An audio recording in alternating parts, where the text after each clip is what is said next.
locked in. Look at what we have here, folks. To the only show that matters. The cream of the crop. Duke Loves Rasslin. And there is no one that does it better than your host. I have come here to chew bubblegum and kick ass. The Duke. And I'm all out of bubblegum.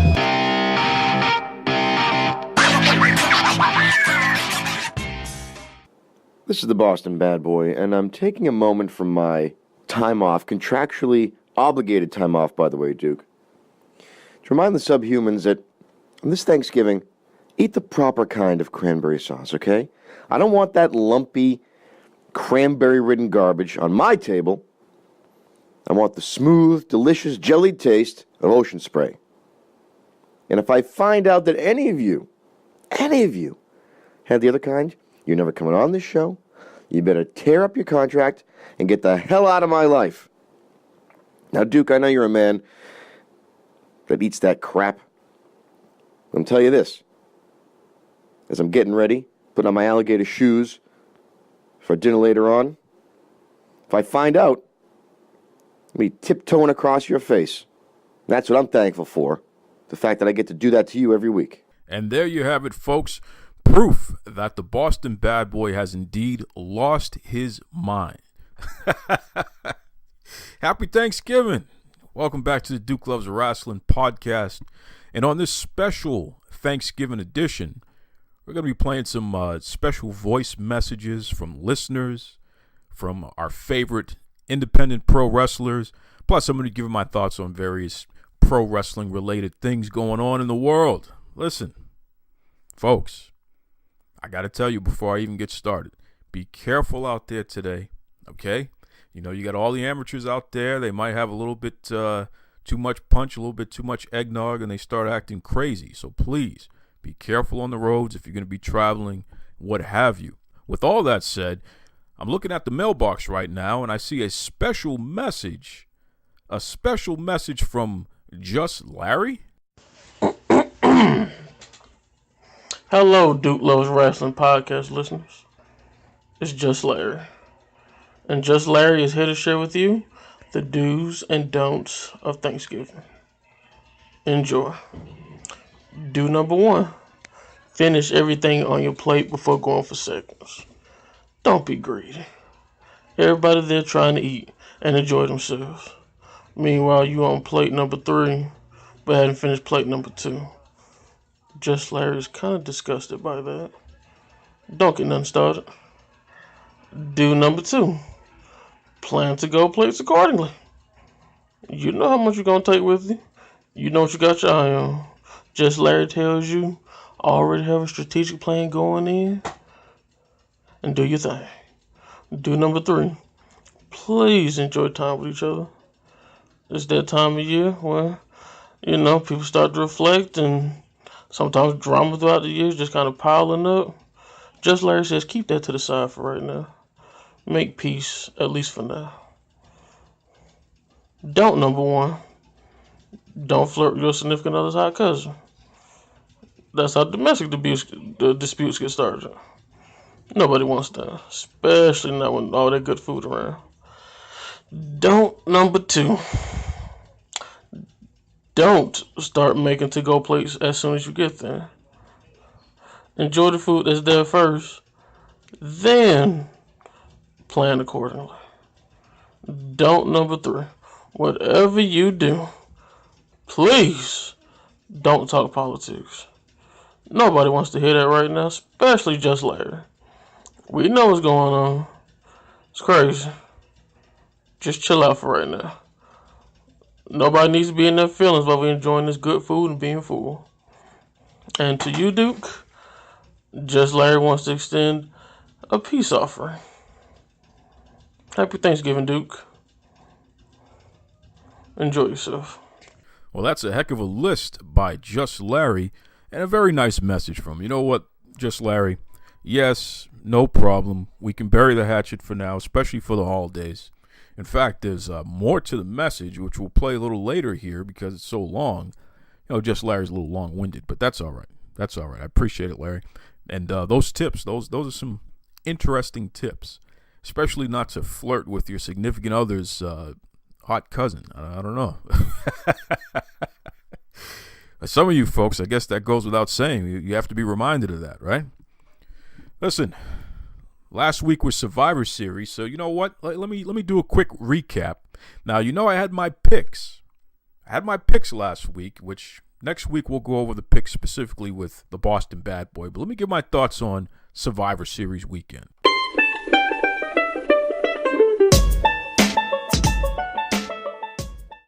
Survivor Series weekend really has turned into a special time of year, folks. As we know, Survivor Series is one of the big 4 WWE pay-per-views, and this year was no different. We initially started with NXT Takeover, which anyone who listens to this show, I'm a huge NXT fan. I think they do a very good job production-wise. I think their matchmaking is unbelievable. They always fit the right wrestlers in the right matches, and in return, the fans really get special Match of the Year candidates. The show started off with Matt Riddle versus Cassius Ohno, which really interesting stuff here. It wasn't an advertised match. It was something they kind of threw together, and it lasted 7 seconds. Literally, Riddle just did his finisher, which is a flying knee to the face of Ohno, knocked him clean out. 1, 2, 3, it was over. Just crazy stuff here. Unfortunate for Ohno, because here's a guy who's traveled all over the indies and has seen what needs to be seen out there. And a lot of the folks who are big names in NXT he's worked with. So I'm sure he's helping with recruiting, which is very nice. But it would be cool to see Ohno win a couple of matches. Nonetheless, Matt Riddle, he's a beast. And there's word that he's going to be pushed similar to Brock Lesnar. Now, as I said last week, Matt Riddle, he's a former UFC fighter. He literally was let go from his contract because he could not stay off of the weed, as Stephen A. Smith would say. Riddle's a big proponent of marijuana, and he was messing around with that stuff before it was legal all over the place. UFC got rid of him because of it. I'm sure they'd love to have him back at this point now, considering that marijuana is legal. Not federally, but in a lot of states it's legal. Nonetheless, Riddle has made a splash on the WWE scene in NXT so far, and when he gets called up to the main roster eventually, dude's going to be a big-timer. I mean, he could be the next Brock Lesnar, and he has this bro gimmick, bro, where he's this California surfer-type dude, real chill. I'm sure they're going to make references to weed because of that, so interesting guy. He also wrestles barefoot, which is kind of crazy.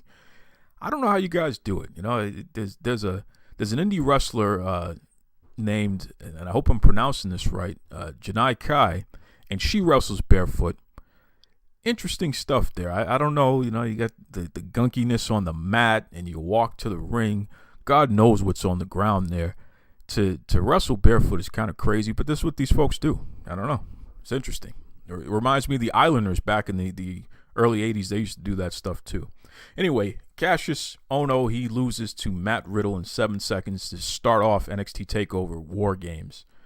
The next match was a 2 out of 3 falls for the NXT Women's Championship. And Shayna Baszler managed to beat Kairi Sane, which, another classic match. These two, they were made for each other. I mean, Kairi Sane is the ultimate babyface to Shayna Baszler's nasty, dirty, rotten heel. And Baszler, she has her 2 out of the other combined four horsewomen by her side, which, they interfered in the match, so on and so forth. Folks, I'll just tell you right now, it was a great match. You got to check it out. Anytime Shayna Baszler and Kairi Sane wrestle, you have to check these matches out. It's pure wrestling. It's good versus evil. It's hardcore stuff. There was one spot on the apron when Kairi Sane, she was being brought up for what looked like a suplex, and she converted it, turned it into a DDT, and the way that Baszler landed, at first glance, it really looked like she got messed up, but, she was protected, obviously, when you slow it down and really look at it, but just an amazing spot. Real gritty, real tough stuff there. Good stuff. Next, we had Aleister Black versus Johnny Gargano, and a lot of folks felt that this was the match of the night. I wasn't one of them. I thought it was a good match. I didn't think it was great, but Black ends up beating Gargano. Johnny Gargano needs to be moved up, and so does Aleister Black. I mean, both of these guys, they're great talents. I think Gargano is the next Daniel Bryan, even though he's playing a heel right now. Aleister Black, his entrance is amazing. He and somebody like Finn Balor, I think they could put on a pretty good feud if they were set up the right way. Bray Wyatt, be a pretty good feud. Although Aleister Black is the kind of guy that probably needs a stable behind him. But I see some big things for both of those guys. And they went 18 minutes. I mean, that's no small feat in today's wrestling world. An 18-minute match that was just hard-hitting all the way through. In the end, like I said, though, Aleister Black picks up the win. The next match, which was my favorite of the night, and definitely a match of the year contender as far as I'm concerned, Tomasso Ciampa managed to defend his NXT championship. He defeated the next big thing in wrestling, really, the Velveteen Dream. And I mean, this match, it was almost 23 minutes long. It was amazing. The spot, first of all, Velveteen Dream came out and did the whole Hollywood Hulk Hogan thing, which was pretty crazy. He was even doing the ear thing to the crowd to get the crowd all hyped up into it. These guys, I mean, Ciampa, you know he's a great wrestler. He does a great job. He's playing that heel character. He has that crazy beard. He looks nuts with the bald head. I mean, he's something else. And Velveteen Dream left it all in the ring. I mean, he did just about anything and everything he could to try to win this match, including a spot where it was just an amazing elbow drop, a Randy Savage-like elbow drop off the top rope. We thought that was going to be the finish. Ended up not being the finish. Ciampa took advantage in the end and won. But boy, I'll tell you right now, if you see any match from the weekend, you want to see this Tomasso Ciampa versus Velveteen Dream match. It was great. The final match of the night, which I didn't realize it watching it, but, you know, looking at the results in the end there, it was a 47-minute match, the War Games match. Pete Dunne, Ricochet, the War Raiders, Hanson and Rowe, versus the Undisputed Era. That's Adam Cole, Bobby Fish, Kyle O'Reilly, and Roderick Strong. Dunne and the War Raiders and Ricochet ended up winning the match. But boy, what just a crazy hodgepodge of I don't know what the hell. A lot of folks enjoyed the match. The highlight was Ricochet. He did like a 720 splash off of the top of the cage onto everybody, which was nuts because he almost jumped over them all. I mean, it was more like his back, his shoulders, and his head hit them, but just a crazy, you know, flipping all over the place. There were weapons in the match, you know, tables, ladders, chairs. There was 2 rings surrounded by a steel cage. It was a crazy match. They really helped the man there, Pete Dunne. He was held off. He was locked in the secondary cage before he could get in. So when he finally came out, it was a huge pop for him. Interesting match. Folks, I'm not really into the garbage matches. That's what I call them. I know that some people would say they're the ECW extreme style matches. Yeah, I could take or leave a weapons match. What I don't understand is if you have a cage match already, what the hell do you need tables, ladders, and kendo sticks? Not ladders, excuse me. Tables, chairs, and kendo sticks. What do you need that for? You already have everything else going on. Why do you need these extra bells and whistles here? So it ups the ante in a manner that I don't like, because it's like, what's next? What are the fans going to expect next? And of course, Ricochet, Mr. Flippy Mania, he almost broke his neck doing that damn 720 splash off the top of the cage there. Hey, you could say whatever you want about the Duke, but I've been consistent about this, okay? I don't like to see the wrestlers take unnecessary risks. There were enough spots in that match where he didn't have to do what he did. But there was an expectation there, and I'm sure he felt it. And he did what he had to do. But boy, is that dangerous. You got to be careful out there. Let's hope he doesn't blow out his knees or break his neck before he makes it to the main roster with all that nonsense going on. Anyways, Pete Dunne, Ricochet, War Raiders, they beat the Undisputed Era in a solid War Games match.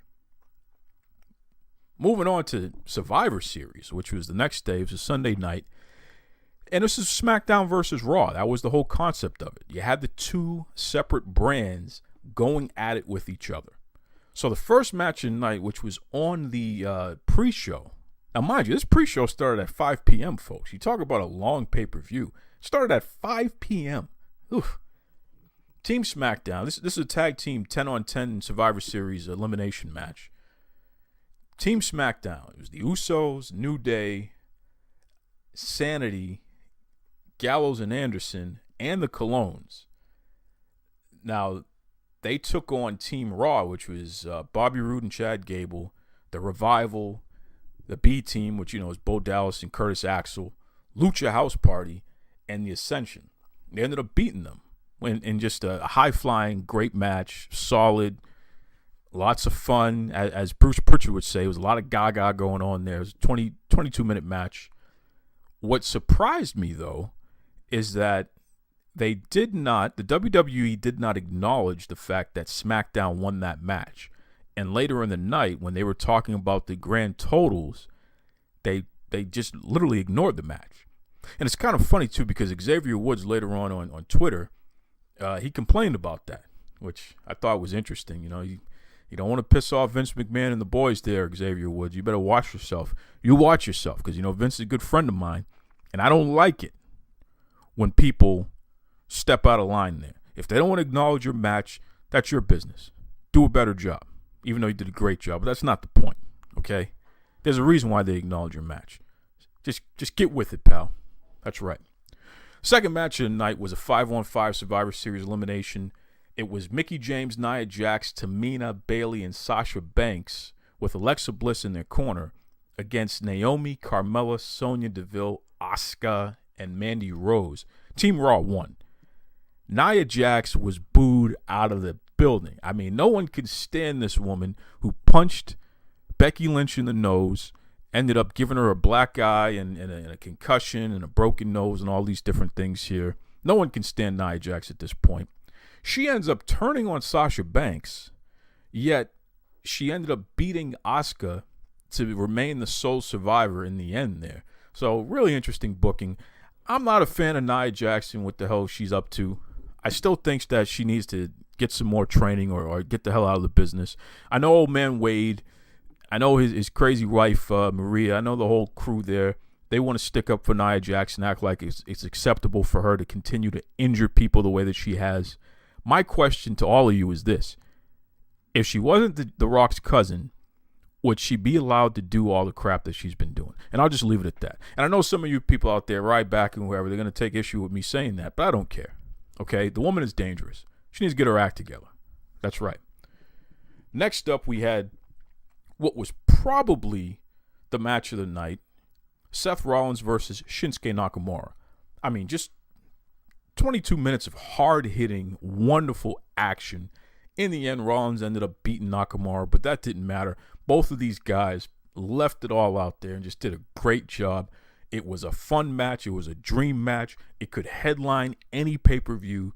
I'm telling you right now, Rollins versus Nakamura, that is a feud I want to see going forward, and I'd love to see that match at WrestleMania. Now, we're probably not going to get that. We're probably going to get Rollins versus Dean Ambrose, but nonetheless, these guys, they really just did a great job against each other. Next up, AOP versus The Bar. In the end, AOP win. Drake Maverick, he pissed himself.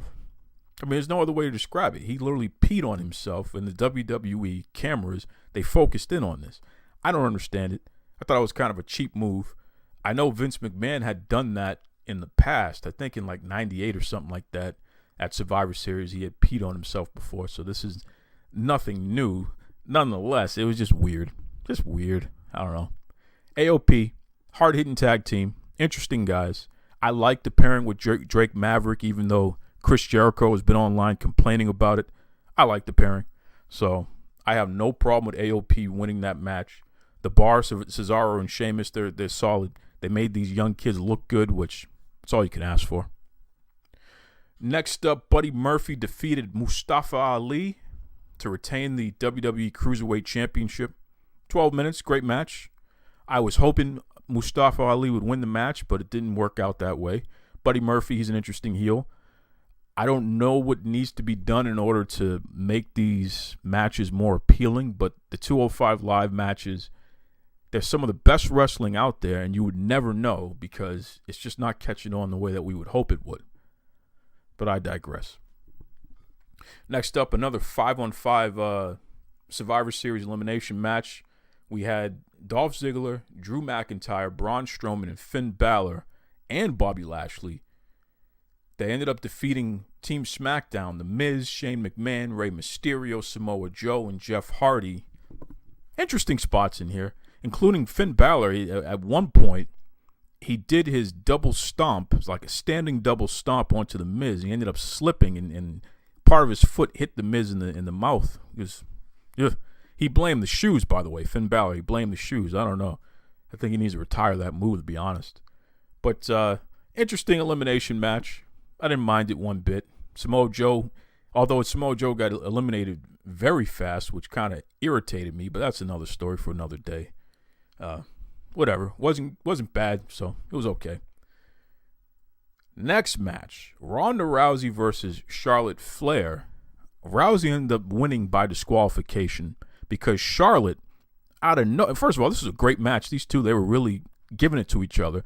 And then Charlotte out of nowhere picks up a kendo stick and proceeded to beat the living daylights out of Charlotte. I mean, she beat the hell out of Charlotte Flair. At one point, out of Ronda Rousey, you could see on Rousey's arm, there was like a crisscross of injury there from Charlotte beating her with that kendo stick. It was just brutal. Something else, man.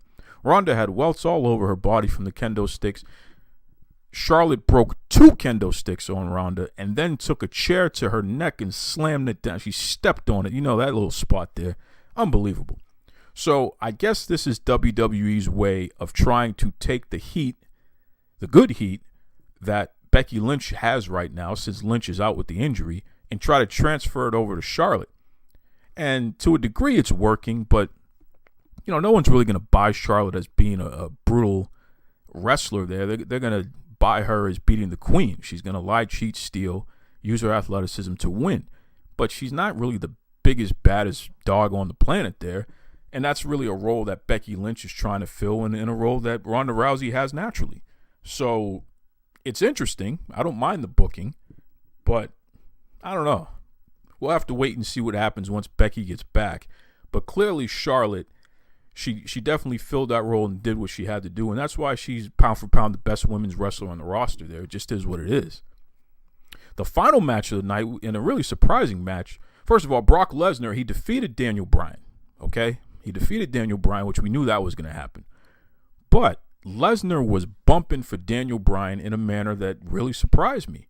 I mean, clearly there's some respect there. And you look at Daniel Bryan and you look at Brock Lesnar in the height and size difference there, you would not expect Bryan to get as much offense as he did, but it was great. Bryan was able to maintain his heel heat while he was getting in some offense after Lesnar had threw him around for a little while there. In the end, Lesnar wins, but this was a pretty solid match because it was a surprise. We just expected Lesnar to eat Bryan up, and that did not happen. Bryan defended himself pretty well, and he hung in there pretty well. Surprisingly, almost 19 minutes of match between Daniel Bryan and Brock Lesnar. Couldn't believe it. Unbelievable. So overall, both NXT TakeOver and Survivor Series, they were solid pay-per-views. Got no real major complaints. Good weekend of wrestling over there. Good stuff. With that said, folks, we're going to take a quick break, and when we get back, I'm going to dig into the mailbag. In fact, let me play a little special message here from JB. We'll be right back. Yo, this is your boy JB. Just letting all the listeners know, don't be dipping the chicken today on this wonderful Thanksgiving Day. Happy Turkey Day to everybody. Can't wait. I got turkey, greens, mac and cheese, cornbread, black eyed peas, squash casserole. I forget, Mom's cooking so much today, I can't wait. Everybody out there be safe. Enjoy the food, enjoy the football. This is Alexa. And this is Brianna. And we're Sugar and Spice. And you're listening to Duke Loves Rasslin. Shout out to Sugar and Spice. Great tag team there. You know, Alexa and Brianna. 2 young ladies from the Texas territory there who've, it's interesting. They've been in the wrestling business about 3 years now, training and going through the steps, and we've been with them every step of the way. In fact, Brianna, she just had a baby, and now she's back in the gym gearing up for her return. And Alexa, you know, she had a neck injury. And she had been out for, about 3-4 months, and now she just got back in the gym as well. So I expect some big things from the two of them when they return to the scene. I know that punk Micah Madrid, she better watch herself there, because these two young ladies are going to come back with a vengeance. I can't wait for it.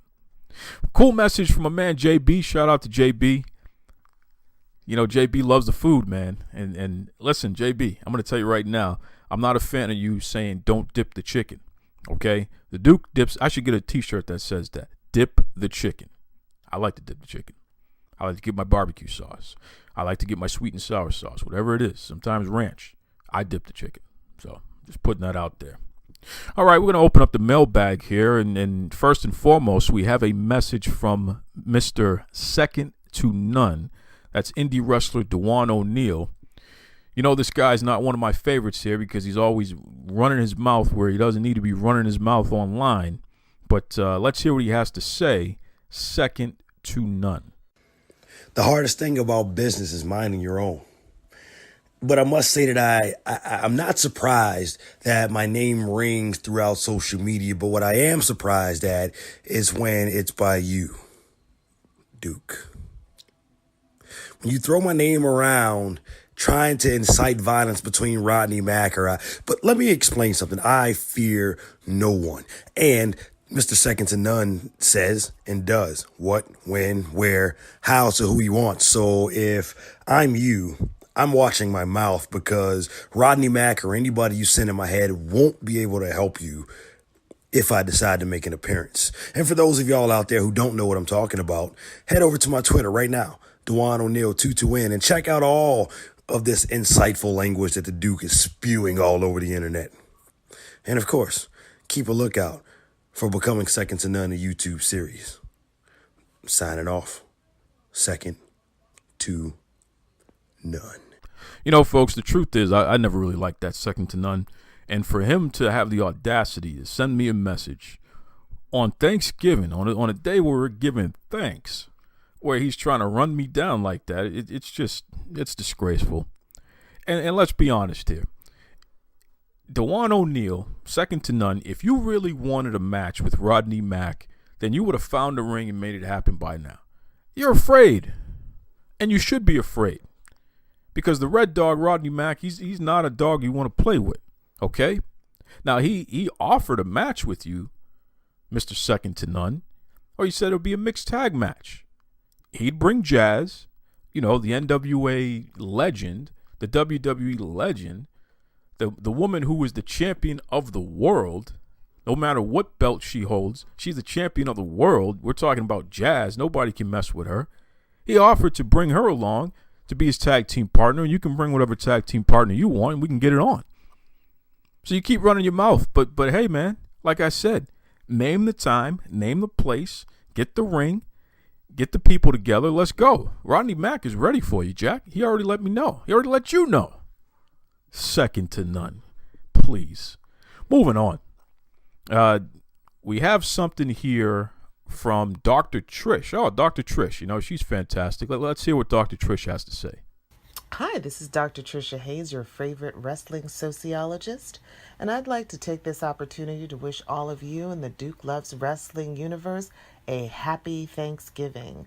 There's so much to be thankful for this year, personally, professionally, spiritually, but what we really need to be thankful for is Dean Ambrose's return. So as you cut into that turkey and you dive into that sweet potato pie, just thank God that Dean is back, making wrestling that much better. Can you tell who Dr. Trish, who her favorite wrestler right now is? Dean Ambrose. She's thankful for Dean Ambrose, that punk who you can't even understand what the hell he's saying after time because he never has a coherent thought. Okay, whatever you have to say, Dr. Trish. You know how I feel about Dean Ambrose. I wish he would get out of this business, get rid of the contract, get out of my life. Now, if him and Seth Rollins want to tear each other limb from limb, which they're going to do at the TLC pay-per-view in a couple weeks, I'm all for it. But you're thankful for Dean Ambrose? Give me a break. All right, next up we have something from Sam Bam. Sam Bam. How do you feel about the Heavy McMahon bookings, especially the fact that they're throwing away pay-per-views to push their popularity and existence in the company. Well, I'll tell you, what the hell was that? Sam Bam, that's an interesting question there, but what is going on in the background in that house on Thanksgiving? It sounds like you got some kind of Survivor Series going on with the kids back there. Yikes. That's a good question, though. The McMahons, they've definitely booked themselves heavily. Shane McMahon, in particular, being named the best wrestler in the world at WWE Crown Jewel is just completely ridiculous. But it's their company. You know, it's their playground, and there's a formula there of the McMahons equaling ratings. So they're always going to put themselves in a position where they can further the storylines. It goes back to when Vince McMahon was a commentator. Now, he was the owner of the company, which a lot of folks did not know for a while because they just thought he was just a commentator guy. Meanwhile, he understood the fact that who better to push the storylines and get fans interested in the things that he wanted them to be interested in than himself. And that manifested into eventually the Mr. McMahon character, which, you know, a lot of folks feel that's one of the greatest feuds of all time that he had with Stone Cold Steve Austin. Now, Stephanie McMahon and Shane McMahon, they're never going to be Vince McMahon. Of course not. But there is some interest in seeing them involved somehow, some way. And Shane in particular, I mean, hey, I want to see Shane and Daniel Bryan mix it up. I think that would be an interesting match. I did enjoy when Shane and AJ Styles wrestled with each other because AJ was able to take Shane, who's really not that great of a wrestler, and make him look halfway decent at least. So I don't mind it, although I do think it's kind of screwy when you have a guy like Shane become the best wrestler in the world. What are you going to do with that? That's my question. It looks like they may be putting him in a feud with The Miz. We'll have to wait and see how that goes. But the best wrestler in the world? I don't know about that. Maybe Charlotte or Asuka or somebody like that should show him differently. You never know. All right, up next we have a message from the man from the spirit of Detroit. We're talking about Cassidy Kieth. Yo, this is your boy Cassidy Kieth, the B.I.G. of the 313, and one half of the most underrated team in professional wrestling, the Spirit of Detroit. I just want to wish a happy Thanksgiving to the homie Duke and all the people that listen in on the baddest show on the land. I want to say how thankful I am for coming back to the ring in only 2 months after having successful stomach surgery and still hitting 400 days as Northwest Ohio Wrestling Uprising Champion. Not only the longest reigning Uprising champion in company history, but I'm the longest running champion period in NOW history, beating out range from people like Impact Wrestling's Dave Christ and even my younger brother Jonte Keith. Yeah, I'm thankful for all the asses that I've kicked and all the asses that I get. So make sure that you follow me on social media. My Twitter and Instagram handle is at Cassidy Kieth. That's DATCASSIDYKIETH. And follow me on Facebook at Spirit of Detroit Professional Wrestling. If you want to laugh, make sure you go follow my comedy page on Facebook as well, Petty Tendergrass. I'll be going ham. Yo, you can book myself and my brother at bookspiritofdetroit@gmail.com.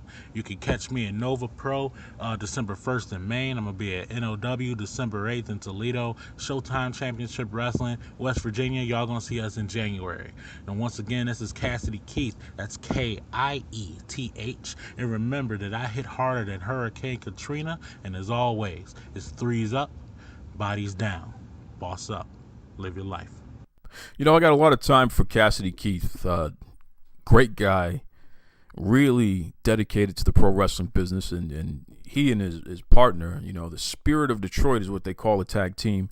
These guys really have been making it work out there, which I appreciate. You know, Jonte Keith is his partner there and his brother. Great guys. And it's funny, Cassidy Kieth is thankful for all the asses that he's kicked and all the asses that he's going to kick. So put that into the bank, Jack. That's right. So an interesting mailbag this week, and especially for the holiday there. I appreciate everybody who sent some things in. Actually, I got one more there. I told you, Just Larry. We heard Just Larry earlier in the show. He had a long message that I cut in half, so I'm going to listen to the second half of the message. Let's hear what else Just Larry has to say for himself. Nah, to hell with that, dude. Just Larry can't stand you. Just Larry never will stand you. Just Larry hopes your Thanksgiving sucks. Just Larry hopes the turkey dry, mac and cheese dry, the greens suck, pies burn, all of that. Just Larry thinks you suck, Duke. And remember this. Just Larry will always be more handsome than you. Peace, everybody. I should have known Just Larry was going to disgrace himself. Earlier, you know, he was so nice. He started off with all these compliments about how he wants to bury the hatchet and all this other nonsense, just to turn around and wish dry turkey and all kinds of other nonsense on me. Just Larry, nobody likes you. How about that? Nobody likes you. You sound like a cartoon character. And I take back anything positive I've ever said about you, Just Larry. I can't stand you. Anyways, folks, what I can stand is that we are going full blast to the rest of the year here. You know, we have the special Duke Loves Rasslin birthday episode, and, you know, we got the Christmas episode coming up. I have some great guests on the way, and boy, I just can't wait to talk about some of these exciting things coming up. So stay tuned. But with that said, it is time to dig into some delicious Thanksgiving meal. I hope you and your family have a great time. Once again, please be careful out there, and especially during Black Friday, be careful as well. Now it's a big shopping time. I'm going to give you folks a tip. Head over to Brad's Deals. That's BradsDeals.com. BradsDeals.com. I've told you about these folks before.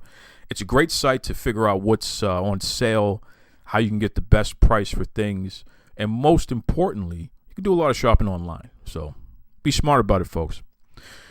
Be kind to yourselves. Be kind to everyone else. This is the Duke signing off. Take it away, Duke of Dorchester, Pete Doherty. Bye-bye, everybody. Hey, this is the Duke of Dorchester. The one, the only, the man of the hour. Yeah, can you handle that, baby? I want to tell you this. You've been listening to Duke Loves Rasslin.